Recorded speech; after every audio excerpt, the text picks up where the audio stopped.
Hello and welcome. You are listening to the At Home with Ifeno podcast. This podcast is for anyone, male and female, who believes that the home is the cornerstone and foundation of a flourishing society and a better world. Here, we'll guide you through the intricate journey of building a home that's not just a physical space. Whether you are single, preparing to share your life with another, a couple cultivating a shared dream, or parents tending to the garden of their children's hearts. Every other week, we'll talk about topics like practical tips on managing family finances, creating a beautiful home, conversations on courtship, marriage, parenting, and much more. The At Home with Ifeno podcast offers a rich tapestry of inspiration and support. Join us as we explore creating homes where love resides, families thrive in wisdom, and the seeds of a brighter future are sown, just as God intended. I am your host, Ifoma Nneka Omoniyi. Hello and welcome to At Home with Ifeno podcast. How are you today? It's a great day. I'm so excited about this month of June. So for At Home with Ifeno podcast, we have decided that the month of June is dedicated specially for our fathers. Many times men say we don't celebrate them, but At Home with Ifeno is saying no, we do. And that is why today's episode is dedicated to the fathers. We're going to be talking about fatherhood, and we have a father in the house. So just get that sweet spot, that place where you won't be distracted. And it's not an episode just for the fathers. So our mothers, our women, and fathers to be, please, this episode is for everybody. It promises to be a rewarding time. So get your sweet spot where you won't be distracted, water, tea, coffee, whatever it is that will aid your listening, and get a notepad. I have mine by my side. Honestly, I take notes, especially when I have guests on the show, because I learn a lot, yes. And so I say good morning, good afternoon, good evening, wherever you are connecting with us globally. And just to say, I want you to know that no matter what you are going through, the challenges at home, challenges at work, whatever it is, challenges with your parenting, know that God hasn't forgotten you. And today's episode is sure to help you with one or two tips. Just give us your listening attention. So with a warm At Home with Ifeno welcome, I want us to welcome our guest. And his name is Dr. Uche Okere. You're welcome. Thank you so much. Thank you, Ify. It's such a pleasure and a privilege to be here. Thank you. I must commend you for the work you are doing, your consistency, and just being there to serve through the years, through your podcast. Well done indeed. Thank you, Uche. Please don't mind me if you see me not addressing him as the doctor that he is. He's not a stranger to me, so I might just say Uche, and then we'll continue our conversation. Okay, thank you, Uche, for being here. And do you know what? Dr. Uche is also a podcast host. You really need to listen to him. I'm going to put his links to his podcast. He is a lecturer. He does a lot of things. He wears a lot of hats, and I need to know how he does it. But before we go into today's topic that has to do with fatherhood, so Uche, how do you relax? Because you do a lot. Do you relax? That's caught me off guard. How do I relax? Well, thank you for plugging my podcast. Guys, I'll be grateful if you give it a listen. How do I relax? I think it just happens naturally, to be honest. We do take holidays. As a family, we take at least 2 holidays in a year. We try to do that consistently. But on an ongoing basis, I tend to, perhaps it's because of my view of work, how I see work. I I tend to work from a relaxed place. Okay. When I talk to students, for example, PhD students, for example, and when I see the amount of stress they go through in writing their theses, and that was not my experience. Okay, my mindset and the way I see work, it has to be enjoy. It has to be something that you're enjoying and something that you love to do. So perhaps that helps me, such that even when I'm doing serious things, I don't work from a place of stress or from, I don't know if that answers your question. There are no specific strategies there, but we take time off as a family, and I watch football. And generally doing my work, I just do it from a place of rest. I like that part of intentionally taking a holiday with the family twice a year. Even if you do it once a year, it's really good, and I want to commend you and to say please keep it up, because most times you find out that it's mothers that go on holiday with the children, and some fathers will say, don't worry, people should go, we are working. No. So Dr. Uche is telling you, as fathers, knowing that this episode is also dedicated to our special fathers, that please, you deserve a holiday if you've been working. Please, it's not a luxury. It's good for your life. It's good for your well-being. So please, Dr. Uche has started giving us the tips. Dear dad, please take a holiday with your family. They would be so glad, and you'll be surprised how you discover more about the people you've been living with, just with a change of environment. You don't need to go too far. It doesn't need to be so expensive, but just take out time outside work to relax. So thank you, Dr. Uche, for that. It's a relaxation tip, because many fathers don't relax. Many fathers don't go on holiday. So we've started receiving the wisdom nuggets. I agree with you. Okay. I was just going to chip in and say I agree with you that it's more than it's. I know the pressures, okay, especially if the work you do is linked to the amount of time you spend on the work. So the more time you put in, the more you get paid. There is that pressure of not being able to let yourself go and spend some time off work. But beyond even the fact that you're relaxing for your own self, like if you were saying, your children get a lot out of the fact that you guys are just in this new environment, or a different environment at least. You create memories that you will not be able to create if you're at home. It's a totally different thing, and it's a good thing to do. Thank you, Dr. Uche. So our topic for today is, I tagged it, building a legacy, the lasting impact of fatherhood. Building a legacy, the lasting impact of fatherhood. So from your own journey as a father, what does legacy mean in the context of fatherhood?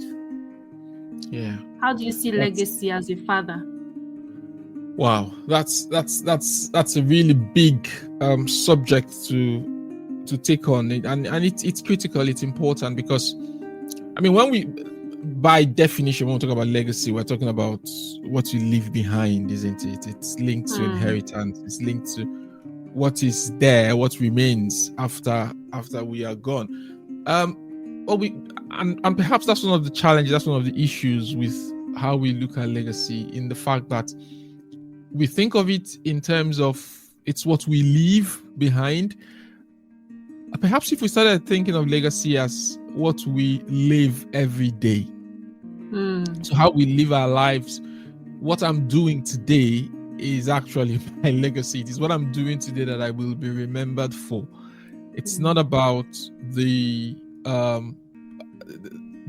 amount of money, for example, that I leave in a bank account when I'm gone, because that's and that is good. It's good because scripture says a good man leaves an inheritance for his children's children. So in fact, we should actively do what we need to do while we're here to leave something for our children. But it's not just about what happens when we are gone. We hear stories of people who come to the end of their life, or come close to the end of their lives, and they have loads of regrets because everything was postponed. Okay, everything was there was a lot of procrastination. They were going to be a better father tomorrow. they were going to change this habit tomorrow. But today that we're recording, there's a date on the calendar, and I'm never going to have this day again. The things my kids see me do today, even if I do it different tomorrow, the one I've done today is a record on their minds. It is today. I have lived a legacy for them today. Every conversation I've had today, every response I've given them today, every interaction, every conversation they've overheard me having, if you see it as a deposit, I'm depositing into that account that we may want to call legacy. So it is my day-to-day life. It's not just what's going to be left behind after I'm gone.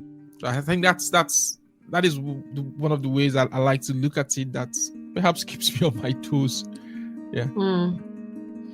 Yeah, what I can summarize from what Dr. Uche just said is legacy now, legacy today, legacy every day. So building a legacy is not postponing it till 50 years time, till maybe your children are out of the house. What you do every day, that's right, is your legacy as a father and as anybody, whatever role you are playing. Just know that you are already living your legacy every day. Thank you, Dr. Uche, for that response to what you see as legacy in the context of fatherhood. So how does a father's presence, based on what you just said, since you said every day we are living our legacy, and we want to make that lasting impact as fathers. So how does a father's presence and active involvement in his children's life contribute to their legacy? Why I'm asking this question is because sometimes fathers feel, okay, I have provided, I have made sure my children are in good schools, or, everything is at home, feeding, accommodation.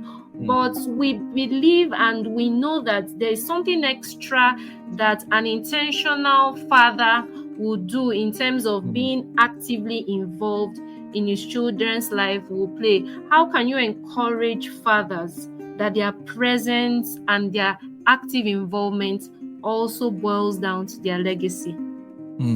That's amazing. I think it begins from an understanding of what it means to be a father, and it begins with identity. A father would not. We begin to be good fathers when we know what it means to be a father, and we can only get that accurate or perfect picture of what a father is. Okay, not just who a father is, but what it means to be a father, what a father is, by looking at the perfect father himself, by looking at God the Father. So that identity begins, because every challenge, I live in the West, and the problems of society, I argue, stem from the fact that this is a fatherless society. It's not a big issue for ladies to walk out of marriages, for ladies to have children outside of wedlock, for children to be fatherless. It's not a big issue. Okay, it's not something that people take that seriously. But then we see the impact of it, we see the result of it on society. Okay, but if we look at the picture of what a good father is, the first thing we see about God is that he's present. Okay, a father is present. He's there. He doesn't begin a thing, and that's why it's called the Alpha and the Omega. And he's not just the beginning and the end, he's everything in between as well. He's the ever-present help in time of trouble. God is present. He's present. Fatherhood, by definition, a father is a source. So we are the progenitors. We give birth. Even in the physical, in the biological terms, we carry the seed, okay, from which our children proceed. So that is almost a default position. But the trouble with that is that it's easier to be a progenitor, okay, or the source, and not be the supply. But by design, the source should also be the supply. So the progenitor should be the provider, because a thing is sustained by its source. A disconnection from the source leads to death. All right. So we see that from God, that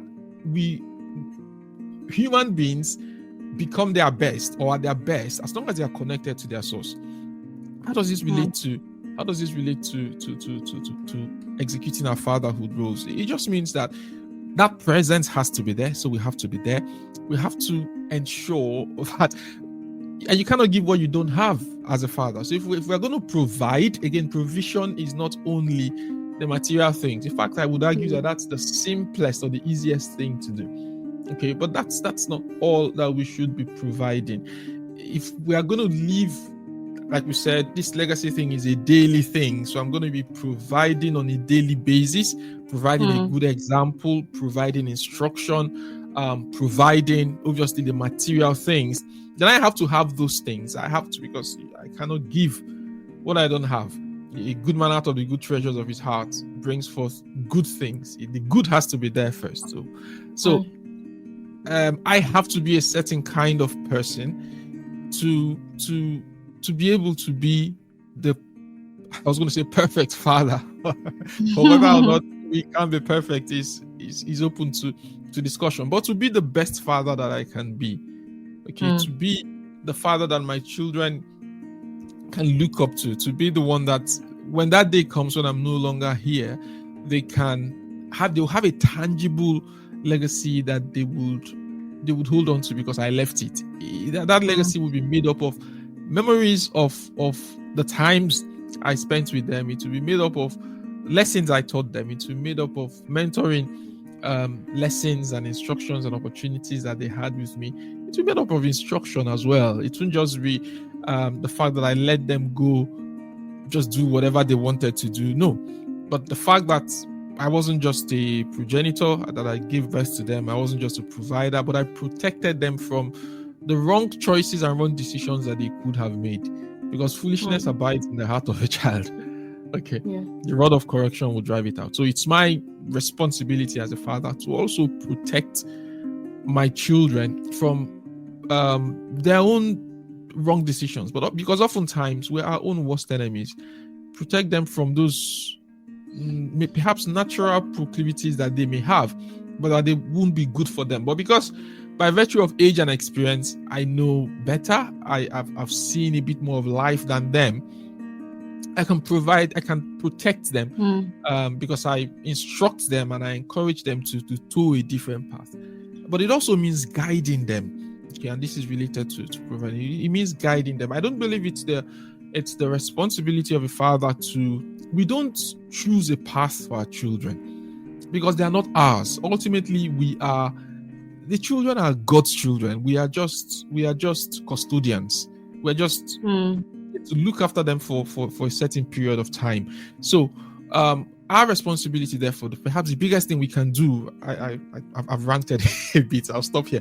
Perhaps the biggest thing we can do for our children is to discover the path for them. Okay. And help them to walk in that path. Discover the path for our children and help them, guide them to walk on that path. Thank you. Dr. Oche is telling our fathers that beyond the supply of material needs, he says that's the simplest. We need to be involved daily presence, guiding, get involved in what our children are into, how their day is going, so that that there will be that connection, and it won't be that it is when we are no more that they start trying to remember, but every day they see something that connects us with them, even as their source. Thank you so much, Dr. Oche. As you were speaking, I was just wondering whether some of my listeners, as in fathers to be, or even fathers that are already in this role, some of them might be saying, okay, I've heard all you've said. I really don't know how to get, actively involved in my children's life. Maybe they feel they didn't have a father that played the role that way, and they're like, okay, how can I measure up, or how can I come up, so that I would really have that impact.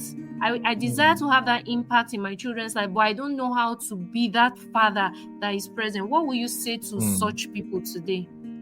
Yeah, and that is a very, very real question. If it is true that, and I don't necessarily see this as a negative thing, because I believe I should be an improvement on my dad, and I expect my children to be an improvement. My son should to be an improvement on me.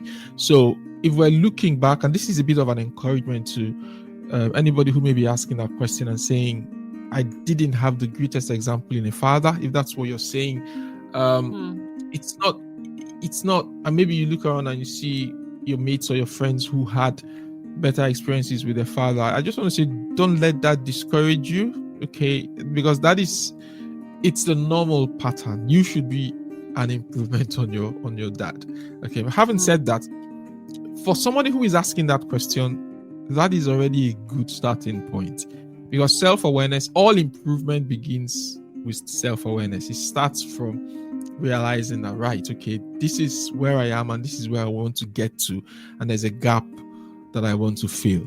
So it begins with identifying what that challenge is. So what is the issue? Is it that you are unable to practically spend time with the children because of maybe work commitments, or you just don't know what to do with them when you're with them? Okay, you just don't know what to do with them, or whatever. Okay, so it begins with identifying what that issue is. Okay, and beyond just resist the temptation of trying to provide or trying to suggest solutions here. What I would say would be that when you identify what that challenge is, you proactively seek help. Okay, proactively look around for the opportunities for you might need a mentor yourself in this father, because that's one area that perhaps we don't do too well as men, and as fathers we don't speak up a lot. We're not vulnerable, we don't share a lot. So that could be an area that you may want to. I have a mentor. I have my biological dad, but I have a spiritual father as well, and I talk to him. In fact, some things I may struggle to share with my dad, my biological dad, I would share with him, and I get counsel, I get encouragement in dealing with those things. So you may want to look around and ensure that you're not doing life on your own, because we don't reach our full potentials in isolation. You want to have somebody who speaks into your life in terms of encouragement at the very least, and providing that mentoring, because a mentor will be someone who has walked a specific path in life that you want to walk, somebody that you look up to, and you covet something that they have, and you want that in your life as well. So have that kind of a person and receive counsel and instruction and help from them. Wow. Thank you, Dr. Uche. You said all improvements begin with self-awareness, and we don't reach our full potentials in isolation. So to our fathers in the house, or fathers to be, maybe you are expecting a baby anytime soon and you are confused. You're like, I have not done this before, I don't know what to do. Dr. Uche is encouraging us that don't do life alone. Look for that father figure, even if it's not your biological father, someone that you respect and you admire and you believe you can see him playing out that fatherly role, in a very encouraging way that you would like to emulate. Reach out to such people. And I thank Dr. Uche for admitting that we need the men to come up higher in this journey of parenting, because many times parenting is unconsciously or culturally shifted to mothers. So we now see that fathers just feel my duty is to provide the material resources, and every other thing, emotional connection and all that, is shoved to the mothers to deal with. So, but today is a new day. Today is a brand new day for our fathers, and one of the key lessons I'm learning here is don't do life alone. You need father mentors, because the truth is that you are going to act as a mentor to your children. So if you are struggling, please don't just keep to yourself. Reach out and get that help, and you'll be surprised that even the mentors you are reaching out to will also play out their human part or their weaknesses, to know that we are all together in this journey. It's just that from experience, this and this and this are things I've learned. So thank you, Dr. Uche, for that response of how fathers can actively be involved in their children's life. Now, fatherhood is not just for about raising sons. Fathers are very important even in their daughters' lives, for those who have girls. And I'm asking you this question because I know you have a daughter too.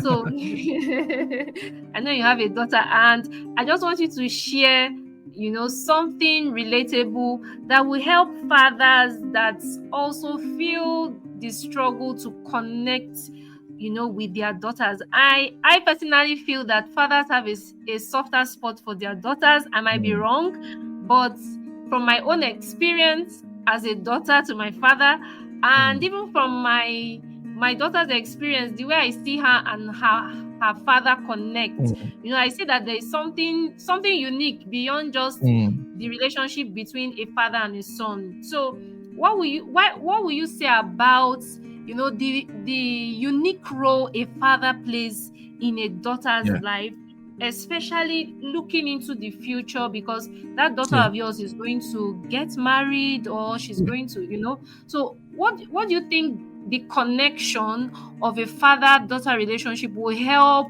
paint a picture even to a daughter that potentially would get married one day? What do you think that would do? That's a great question. I remember when my daughter was born. My daughter is currently she's just 11. When she was born, I remember in the hospital ward just picking her up. When both of my kids were born, I cried. Okay, but when she was born, I cried. My son, who is older, when he was born, I cried more out of excitement and gratitude. He was our first. But when she was born, I cried more out. Yes, I was grateful. And we never checked the gender, so I didn't know it was a girl we were gonna have. I cried more out of fear. I was like, oh my God, I have a daughter. What am I going to do with this? What am I going to do with this girl? It took me a while, okay, to really perhaps calibrate my mind. It felt to me, I don't know why, but it felt like it was a bigger responsibility. And I can't place a finger on the reason for that, but it did feel like it was a bigger responsibility, like there was more to do, or like there was, I don't know, but that was my experience. And today, as she's grown up, there is some truth in what you were saying there, Ify, about the relationship between the father and the daughter and the father and the son. They're just different. Okay, a lot of it will also be driven by the personalities of the daughter. My daughter is a very unique, very different from her brother. Okay, so a lot of that relationship will be driven by the child's personality, and daughters have a way of wrapping their dads around their fingers. Just don't know how to say no. Don't know how to say no to them. Sometimes my wife wonders, how did she get you to do that? It just happened. But I think the biggest thing for me that I always want to remind myself of is that I am the first man in her life. Okay, and a lot of what she would know about men, about the male gender, will come from my interactions with her. and how she sees me relate with her mom. She would learn a lot about what she should expect from society and what she should perhaps accept from society and what she should not accept. She would learn a lot about what standards to expect, and so that perhaps when she gets to the time in her life of dating and relationships and marriage, there should be some things that are just unacceptable because her father never treated her mother that way, or her father clearly taught her that this is what a true man looks like. And yes, it's good to teach some of these things. Verbally, intentionally instructing, but many of these things are caught rather than taught. We can let our daughters see things in us as we live those things out, as we demonstrate those things to them. People learn from negative experiences. There's a story of these two guys. I think they were twins, and their father was a drunk. One of them ended up, I think, a brain surgeon or something like that, and the other ended up a drunk like his dad. And when they brought them together and asked them, why did you end up the way you did? The guy who became a very successful professional said, I didn't have an option. I looked at my dad and I decided I was never going to be anything like that. The second person had the exact same answer. I didn't have an option. I looked at my dad and I didn't see that I had any future apart from becoming something like this. Okay, so I'm saying that to say that they can learn from, if fathers are negative examples, they can still learn and say, oh no, I never want to be anything like my dad, but I don't want to be the negative example from which my daughter learns. I rather want to be the positive example of, number one, fatherhood, because she learns from me, number one, respect. She learns from me that a man should respect her, a man should respect her privacy, a man should respect her dignity. And that was not just because I said it, but because so that tomorrow, if somebody speaks to her in a certain tone, it should be strange to her. It should be, if someone speaks to her condescendingly, if somebody uses some words to her, she shouldn't have the it should be strange. I can't think of how else to express it, but it should be strange. It should be unacceptable to her. If a man dares to try to raise his hand on her, it should be that, in fact, if not, I was going to say it should be something that she shouldn't think was possible. But of course, she should be wise enough in the ways of the world to know that these things happen, but she should also know that this cannot happen to me. Okay, I never saw my dad do this. He cannot, and he's the man I respect the most. He's the man, so I cannot accept that in my life. So, taking that role as fathers, as the first man in our daughters' lives, and modeling what we want them to experience, I think that's the best. That's one of the best gifts we can give them. Wow. Thank you. I was intentional by asking that question because, will I say by default, many people feel, okay, men will raise sons, or they will be an example, and maybe some fathers don't feel they really have any unique role in the lives of their daughters, for those who have daughters. Well, I feel, or I believe that it's a very, very important role, and just like you said, the fathers are the first men they would experience, either positively and negatively, and it could frame, the mindset of that young lady as she grows up. Yeah. So thank you for that response. And we are telling our fathers that your legacy does not, it doesn't stop with your sons. Even if your daughters are going to get married, in some parts of the world, especially where we come from, back home here, there's this notion that makes it feel as if the girls, they will get married and That's it. But they are still part of that legacy. It's beyond material wealth. It's beyond, things that you leave for them, houses and money, and it's beyond all that. It's actually the life you are living today, and you're impacting on them and transferring values. And thank you, Dr. Uche. So gradually we are wrapping up, but I just want to ask you this question because I know you are very passionate about potential, purpose. Dr. Uche, he has a platform that talks about purpose-driven, but he'll tell us more about that. So my next question is, how can fathers act as mentors and guides for their children? I know you've said something like it. How can fathers help them to discover their passions and develop their potentials in a world where sometimes some parents feel their children must do a particular course or become a particular professional?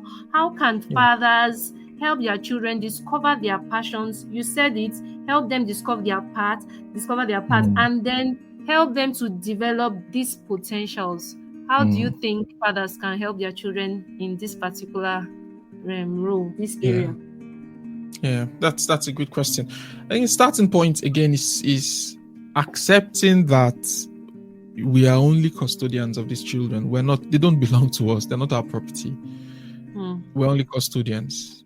We're only here to look after them for a while. But ultimately they belong to God. And if they belong to God, our prayer and our desire should be, okay, God, why did you send them here, and what do you want them to do? Okay, what do you want them to do? So scripture says, train up a child in the way he should go. So there's a way every child should go. There's a way every child should go. It's a predetermined path. Okay, it's a predetermined path for every child. God has a plan. God has a purpose. God has a purpose for every child. So it's the role of the parents. As fathers, we need to be looking at our children and observing and asking, Lord, what's the path that my child should go? What's the path that my child should go? Ultimately, even God doesn't force his will on us. So we shouldn't. The one about forcing a child to maybe take a certain career path, it's so alien to me. It's so, I don't even know how to speak to that. But I refuse to believe that that's still happening in today's world. So hopefully nobody listening to this is even considering that.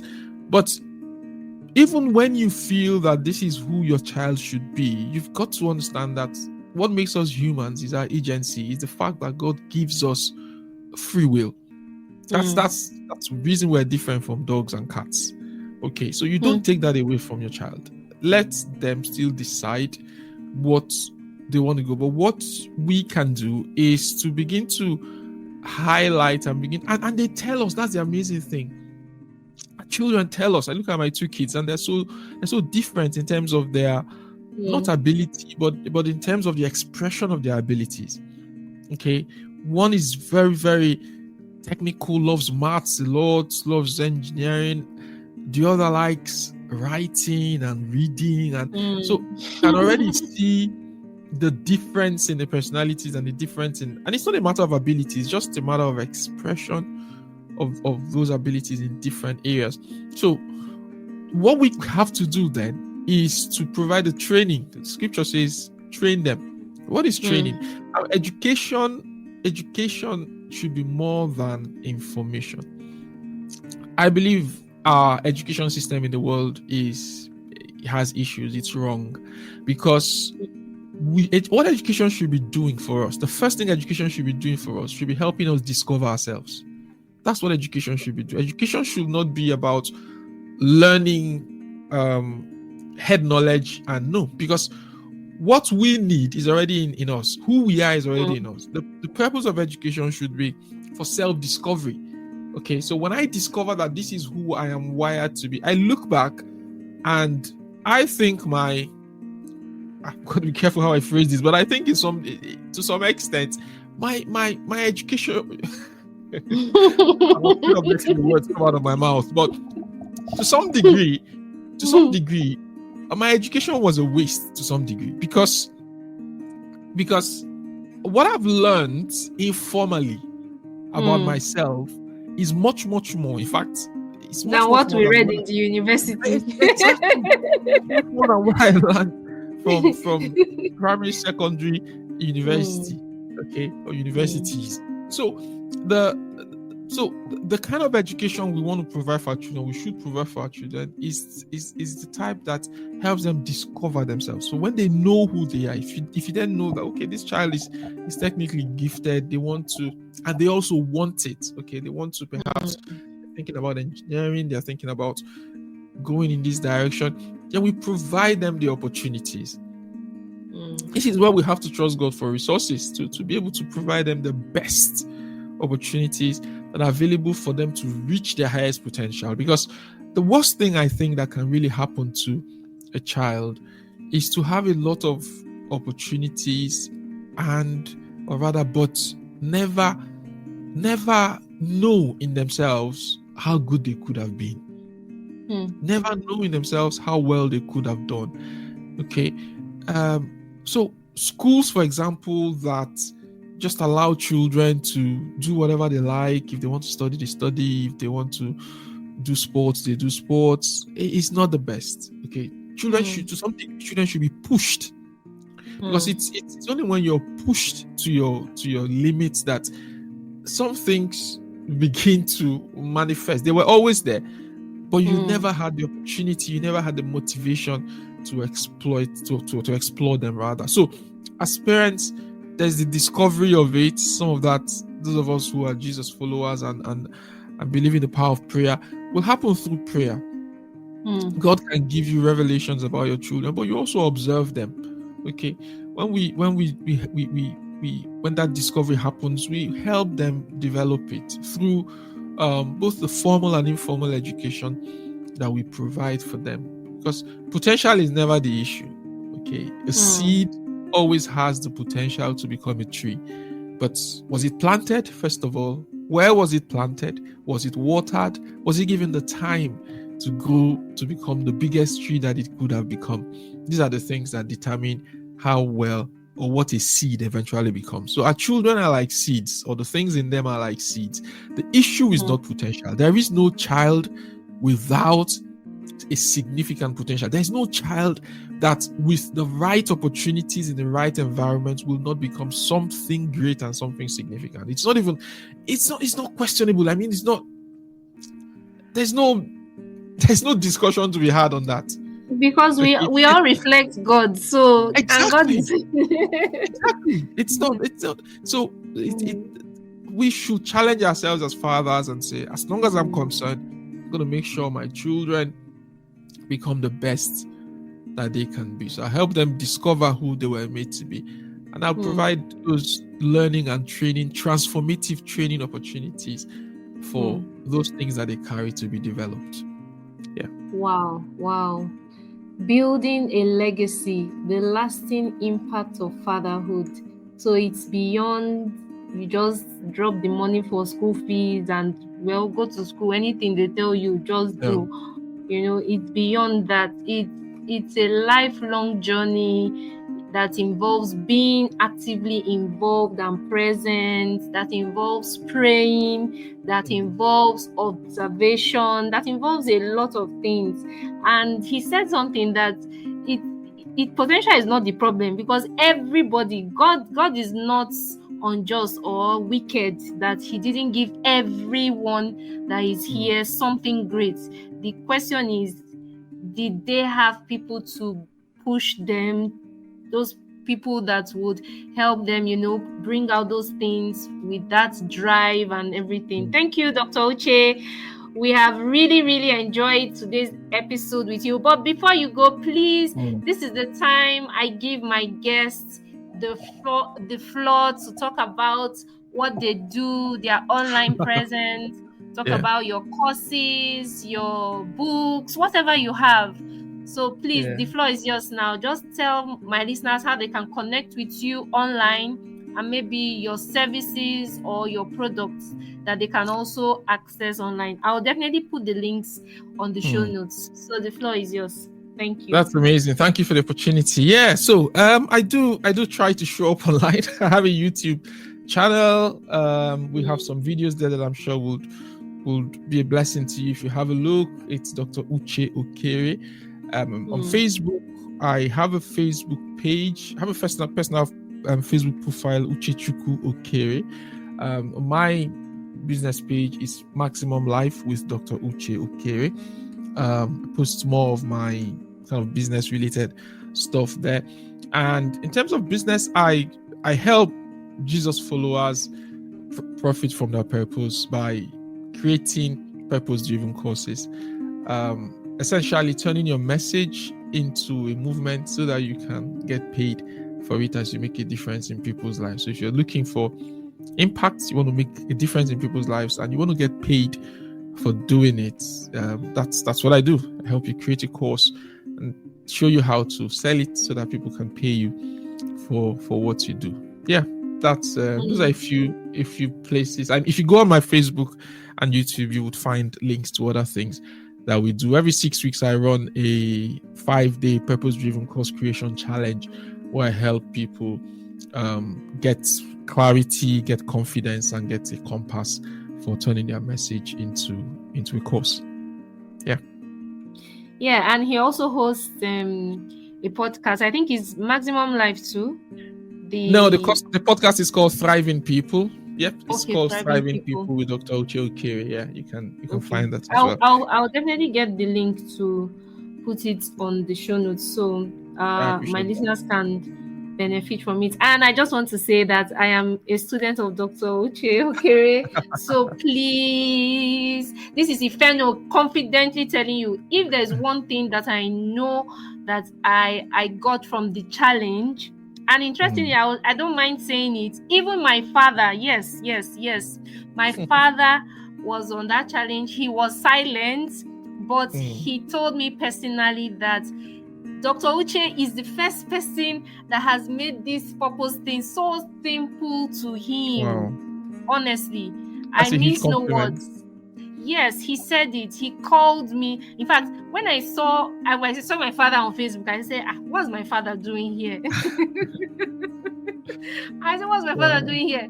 So when he called me and told me, when he was talking about China, I said, Daddy, I saw you. He said, I said, yes, I saw you, but you were not really. He said he's on another program and he's really engaged. But that one thing he can take from Dr. Uche's platform is that clarity. And I stand here to also confirm that there's this clarity you get if your mind is on that course. There's this clarity you get that even if you're not ready to continue, you just know that, okay, this is where I'm supposed to be. And that is why he talked about why parents need to have that drive to push their children, to be the mentors, to discover and help their children so that they are fulfilled in life. Many of us are going through the grind of 9 to 5 or doing things we really don't like. And I want to say Dr. Uche has a program. He has things he can do, tools he can help you with that will help you come to who you were really created to be. So that's what he does, that I'm very passionate to talk about, and I'm a beneficiary of it. So please, I think I'm the best person to market it, because I'm not just talking because he's on my podcast. I joined that challenge he had, and I was like, okay, I knew that there were some things like that, but another thing I got was I was more confident. I was like, okay, this thing, it has been there, I know it, but maybe sometimes you are doubting your ability. So please log on to Dr. Uche's platforms, and it promises to be worth your time and everything. So what will be your parting words, Dr. Uche, to our fathers on the lasting impact of fatherhood? What will be your closing words to encourage fathers and fathers to be? Thank you. That's amazing. I mean, thank you for those very, very kind words. And before I say anything, I give my parting words. Your dad, I've known your dad for 25 years now. So yes, and I mean, it's not just your dad is someone I honor, I respect. Some of the things we're talking about and teaching today, we first heard from people like him. He taught us. So to get such a compliment from him, I don't take it for granted at all. I'm really grateful for that. And thank you also, Ify, for saying all of those nice things. So fellow fathers, let's keep going. I know that it does get lonely sometimes. It does get challenging. It does get difficult. But we must keep our eyes on the prize. We must remember that these children are not ours, but part of our commitment to God is how we relate with them. So how I bring up my children is part of my service to God. I don't want to be this is a single thing that drives me in everything I do. I when I see Jesus, I don't want to say to him, Lord, I want to be able to say to him, Lord, I tried. I did everything I could. And I want to be able to say that in every area of my life, in how I relate to my wife, in how I relate to my children, in every area, in how my ministry, everything. I want to be able to say to Jesus, I tried. I might not have been as successful as my mates or as every other person, but Lord, that I did everything that I could have done. So that's my encouragement towards fathers. Let's keep our eyes on the prize. Let's give ourselves those opportunities to improve and to grow and to be the best version of ourselves. None of us is perfect. None of us has arrived until we see Jesus. So don't stop growing. Don't stop learning. Keep being a better father to your children. They will thank you for it. But ultimately, I believe one of the areas that God will reward us for is in how well we stewarded these precious gifts that he gave us. Thank you, Dr. Oche. And just to say, our fathers, you have what it takes in you to build that legacy and to leave a lasting impact of your role as fathers every day. Thank you. Looking forward to having you again, Dr. Oche. I hope you wouldn't mind. Maybe this time you'll talk about business. Yes. To be my pleasure. Thank you. Yes. Thank God you. bless you. Thank you. Thank you very much. Thank you. Thanks for joining us this week on the At Home with Ifeno podcast. Check us out on Instagram at Ifeno17 and on YouTube at Home with Ifeno podcast. Subscribe to our YouTube channel to catch every new episode and leave us a comment so we can build a strong community. See you in 2 weeks' time.